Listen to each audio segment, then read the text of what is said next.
Hey guys, so the main purpose of recording this video is I really wanted to talk to people who had appeared for CAT exam this year, and they have got their results. So really wanted to interact with them. This is Sunday morning, and so I'm not going to office today. So I thought of using this time to maybe guide a few of you and maybe share your happiness, maybe your regrets, maybe your sadness, and that has actually brought me here to record this video for you all people. Now, first of all, I would like to congratulate everybody who has fared well in inside this CAT exam. You people have really worked hard for this, and I can well feel that because whenever I see somebody posting their scorecards on social networking sites or anywhere, uh, it brings a sort of a nostalgia for me, and I start thinking about my preparation times when every day was full of ups and downs.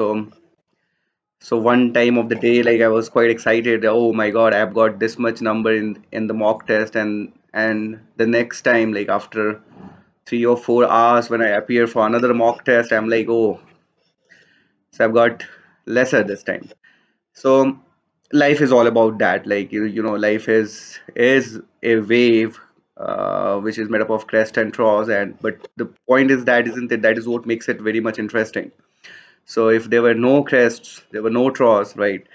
You would have been living a very mundane life, and you would be, disinterested maybe to live this kind of a life. So let's let's appreciate this fact of life, that it goes up, it goes down, and this happens at every part of your career, every part of your life.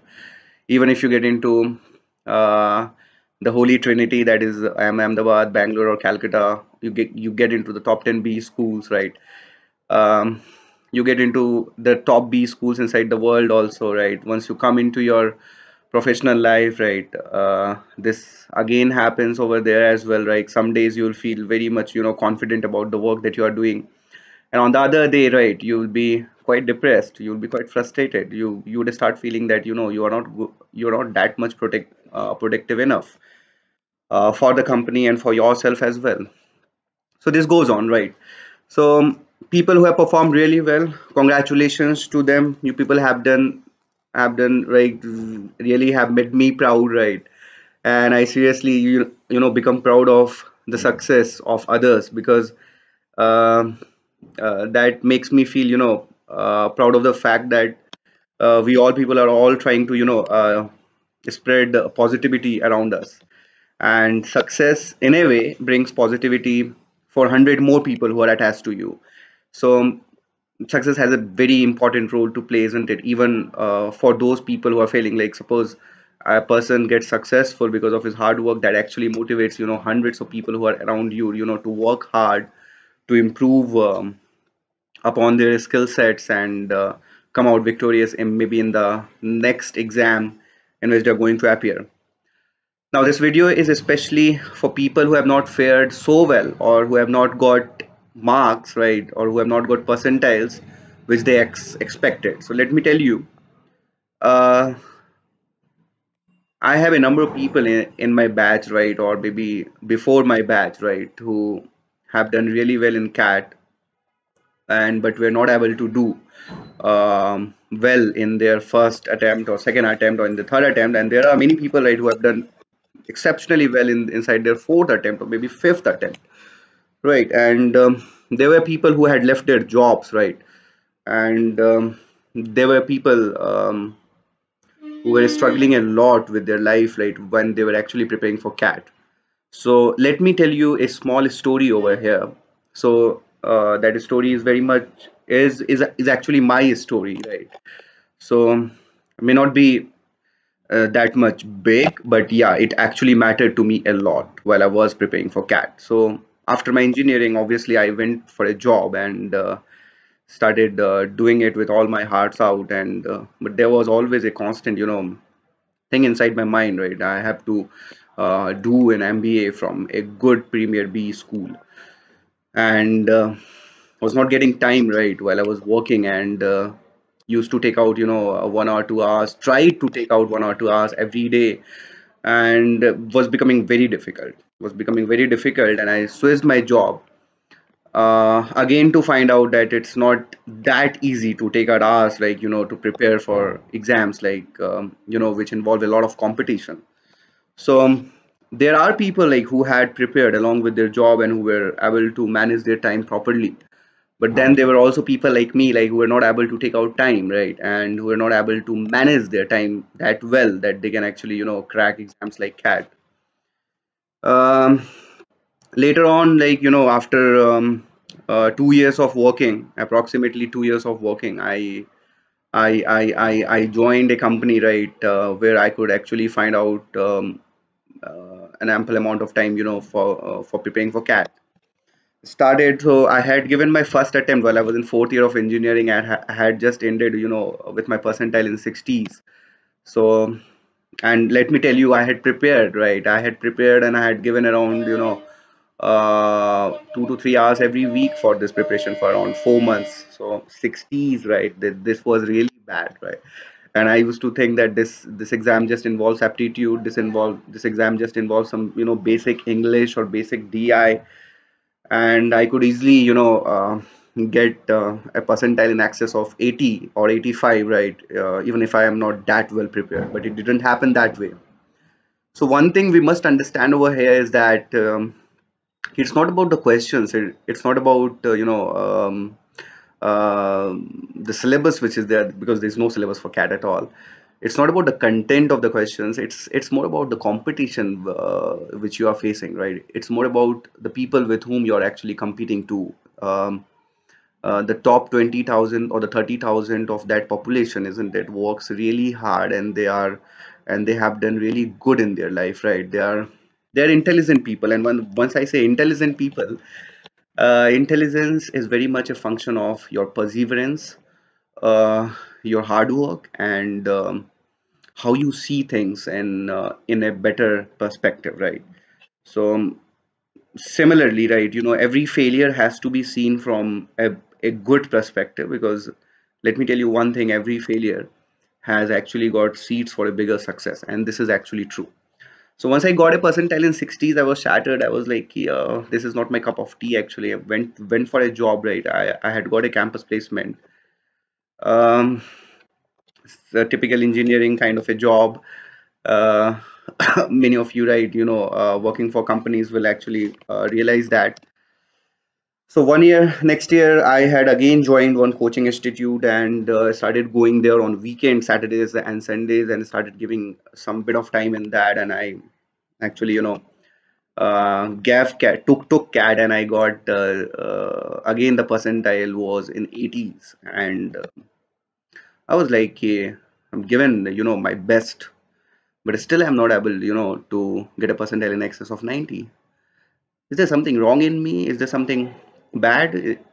Is there something, right, which is actually, what is that thing which is actually preventing me from getting more than 90 percentile in cat exam? And I was a very very um, was a person like who used to think very high about myself, right. And still I think very high about myself, because I seriously believe that people have to respect their own selves if they have to respect others. So respect and everything, it all begins from your own self. So remember this thing in mind, right. You have to respect your own self. That's very important. I went back home, thought about it. 2 3 months I was not in the mood to study. Changed my job, right, at that point of time, was not getting that time again. Starting, like, try to overcome this inertia, and I started preparing for cat again. And this year I didn't take cat, because I was like, "Hey, it's not going to work out for me. I'll find out something else." And a lot of thoughts came in my mind, right, whether this is the right field for me, whether I should go for some other field. Tried exploring a lot of other exams, including the government exams, including a lot of uh, Tried exploring civil services as well. Tried exploring, tier B civil services as well, state civil services as well, a number of other private exams, right? A number of other MBA exams. Maybe I was thinking that CAT is not my cup of tea, and getting into, a top 5 or top 10 B school was not at all, not at all inside, my vision. And now visibility, not vision, but visibility. Vision was there, but visibility was not there. So yeah, in life, sometimes things are not visible to you, right? So, but that doesn't mean that your vision will not contain that thing. Strength in life lies in thinking about things which may not seem feasible, but they can be made feasible. And trust me on this thing, a human mind and a human being is strong enough to convert any impossible thing into a possible thing. It's the strength of mind, it's the strength of, your personality, it's the strength of, how strongly you think about a thing that actually works out in your favor. Left my job, quit my job, joined a startup where I had to devote a small amount of time in that, right, every day. I was getting good amount of time, to prepare for my CAT exam. Had to move around a lot, right, for that startup, right. Had to travel a lot, but made sure that wherever I was, I was devoting a bit of time, for my preparations. Also started watching a lot of, a lot of stuff related to management, and tried started looking into the lives of people, right, who have that qualification and are doing great inside the industry. Started reading a lot of books, and that time one book came into my kitty, and that book was The Power of Subconscious Mind. A lot of you must have heard about this book. A lot of you must have read The Alchemist. Power of Subconscious Mind, right? I read that book for around 7 to 8 times throughout my CAT preparation that year. And trust me, like whenever I used to read that book, I used to dream heavily, right? I used to close my eyes. I used to think what I actually want to achieve in my life, and used to visualize those things. And then, a negative thing will come in on the back of my mind. Is it possible? Is it possible? Right. And every time and now, whenever this thing comes at the back of my mind, I was like, no, remove it. And just think about your goal, right? Just think about the things that you actually want to achieve. Close your eyes and just think about that. You have nothing to lose, you have nothing to gain, right? At the end of the day, everybody's dead. But we have a little bit of aspirations in our life. We want to change the life of others, we want to create an impact, right? We want to make things better for others, we want to make things better for people around you. Kept on doing this, right? At the same time I was preparing, came my exams, and this was not so easy, right? Let me tell you a small story again, right? I was living in a single room on the third floor of that apartment, and so 4 o'clock in the night, right, I will wake up, right, and every day it used to happen to me. I will wake up, right, and I will, I had a kettle with me, so I will have my coffee. I will make a cup of coffee in that, and I will go to the terrace and will actually stare at the skies, and with, with tears in my eyes someday as well, in the thinking like, okay, I'm not able to achieve, right, what I actually want to achieve in my life. Where should I go? And then I used to challenge that sky, right, thinking that like whatever happens in my life, I'm not gonna quit. So quitting, so cat may not be my cup of tea, isn't it? But so was quitting was not my cup of tea. And this is what I want to tell to you all people, right? Person who established KFC was, more than 60 years old, right? There were number of people, right? APJ Abdul Kalam, when he came into popularity, he was more than 50 years old. Um, has done a lot of work, right, throughout his life. Success may come at different point of time in everybody's life, but it comes in a big way. But it requires one important thing, which should always be there inside your mind, inside your heart, engraved inside each and every cell of your body, inside your soul, if you believe in that, is that you should not quit. You should not quit whatever happens. You should not stop remaining positive whatever happens. You should not appreciating the success of others whatever happens.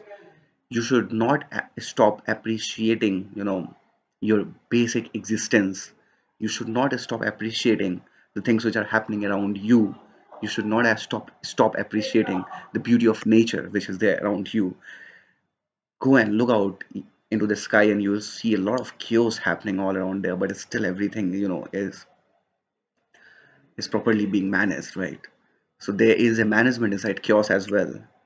And imagine, right, once you have got into a good B school, you have learned every concept of management, but once you come into professional life, there's again a lot of chaos over there. And ultimately the entire thing boils down to, how can you align the team properly, how can you work gel well with people, how can you extract the maximum out of the best out of people, right?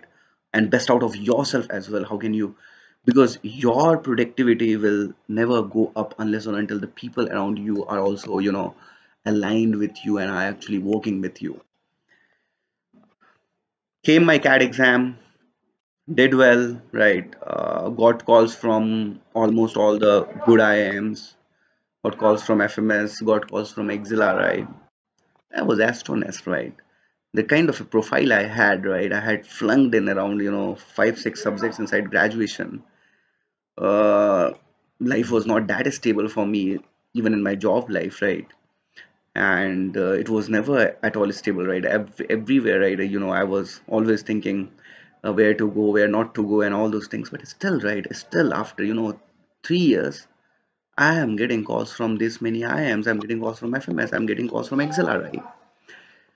So, which people, even with marvelous profiles, it becomes difficult for them to get that, right? Went into the interviews and won't believe me, right? I cracked each and every interview. Each and every interview, I was dead honest inside the interview. Whenever the term failure came, I completely, embraced it.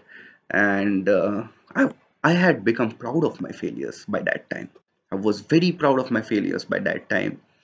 And this is what I think has actually changed my style of thinking.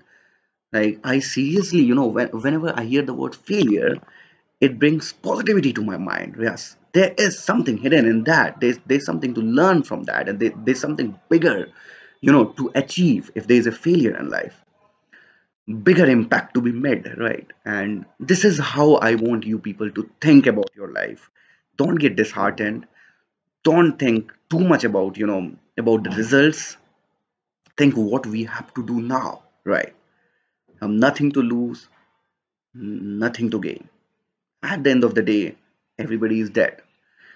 But there are aspirations, there are impacts that we want to make in our life, in the life of our loved ones, in the life of the people who are around us, for our country, for our society, for our world.